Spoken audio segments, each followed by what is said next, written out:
Hey, so let me ask you a question. What do you do when you don't know how to just be yourself? From childhood, we're always told just be yourself before we even know who we are. And think about it, practically from birth, we're always trying to please other people. First, it starts with our parents. Then we go to school and it's our teachers and our classmates. And as we get older, it's our friends and our romantic partners. So, exactly when do you figure out who you are and how to just be yourself? Hello and welcome. I am LJ the coach, the life coach dedicated to helping you build a life filled with fun, freedom, and a purpose that you can be absolutely passionate about. And this is the Empowered as Fuck channel. So today I want to talk to you about something that can get you completely stuck in your life, in your career. And that is trying to fit other people's expectations of you, which is not your fault. Because as social creatures, we are biologically programmed to want to fit in. But sometimes we fear rejection and judgment so much that we become emotional contortionists. We try to twist and bend ourselves into someone other people will accept. So if you are struggling with that and you are interested in learning who you are and not who you had to be, I am going to help you get to the root of the issue so you can heal whatever is holding you back from not giving a fuck about what other people think of you. So listen, I used to be a circus trained contortionist. I could twist, flip, and bend myself into whoever I thought I needed to be liked and accepted. And honestly, this is kind of embarrassing to admit, but sometimes I would just be so desperate to be liked and accepted that it would just be downright cringe. Like things that I think about even now. And I'm like, oh my God, I just want to hide myself. And the thing is, when that happened, I actually just ended up pushing people away. And that made me feel even more insecure. And so it just fed into this toxic cycle of trying to fit in, not fitting in, feeling like shit. Trying to fit in, not fitting in, feeling like shit. And it wasn't until I started coaching that I realized how common this is and that I wasn't alone. And I was able to really help my clients get to the root of the issue so that they could move forward. And that's really what I want to do with you. So here's the thing. Usually the root of the issue is a deep fear of rejection or judgment.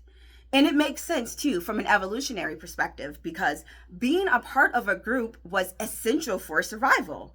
In the past, rejection from the group could mean being left alone and vulnerable, and that was dangerous and even deadly. But obviously, we're not living in those times anymore, but our brain is still hardwired to seek belonging and connection for survival. But for some of us, like how I was when I was younger, that deep fear of rejection and the desperation for wanting to be accepted, we just completely lose ourselves because we care way too much what other people think about us. So, what do you do? So for me, the light bulb moment came when I read this quote. Stop trying to be liked by everybody. You don't even like everybody. And that is so true. I don't like everybody I know, and you don't like everybody you know. And guess what? Those people that we don't like, they are off in the world living their lives without a care, as they should be, as you should be. And let me tell you why. How people feel about us, what people think about us, rarely has anything to do with us at all. And I know that we've heard that before, right? But what exactly does that mean? If people aren't judging us so much by the things we say and the things that we do, then how are they judging us, right?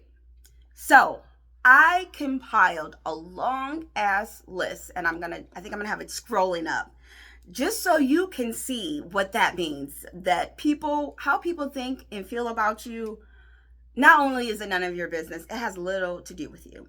So what are they? Why are people judging you? Here's the thing.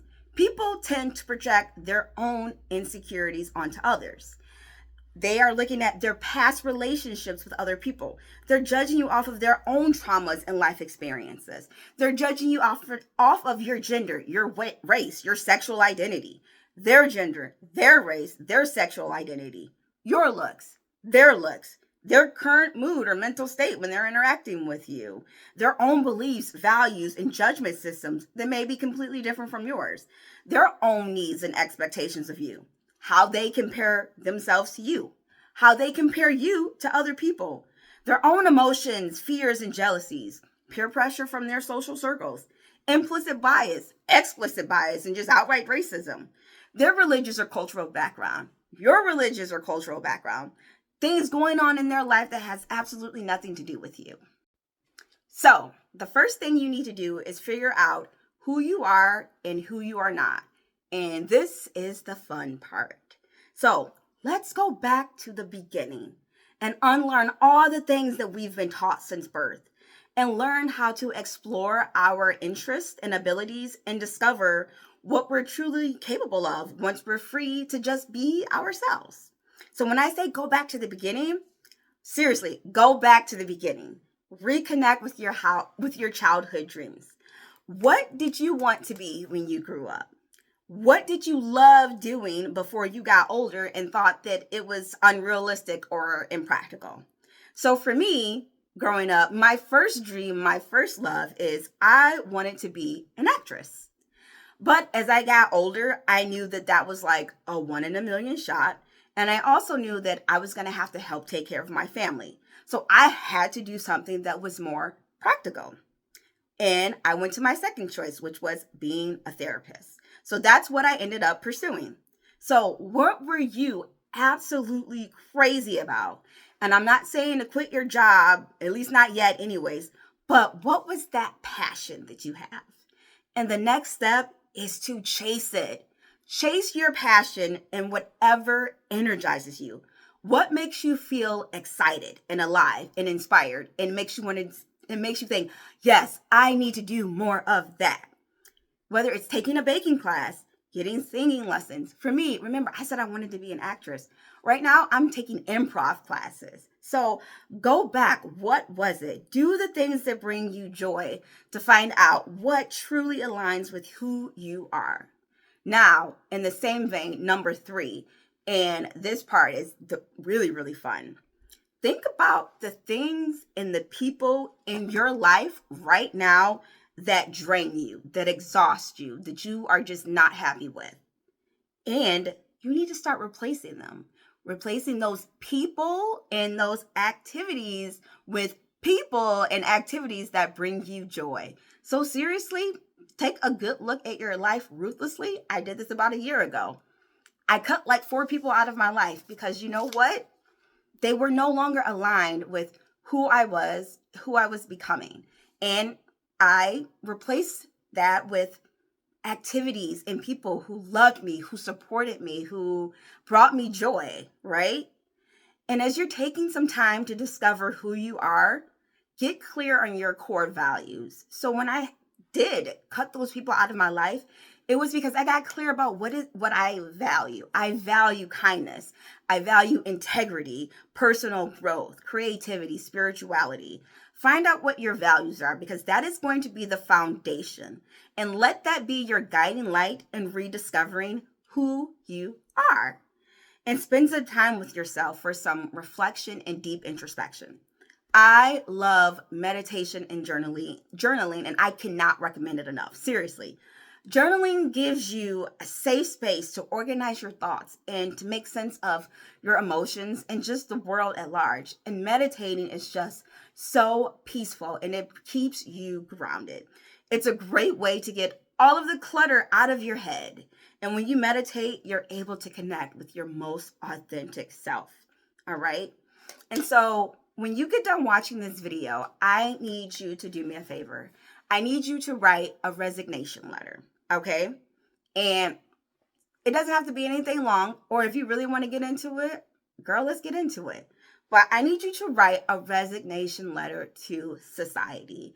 And what the gist of it needs to be is, Dear Society, I hereby resign from giving a damn about what other people think about me.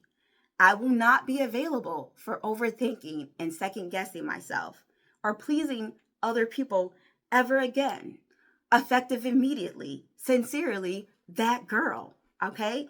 That's what I need you to do.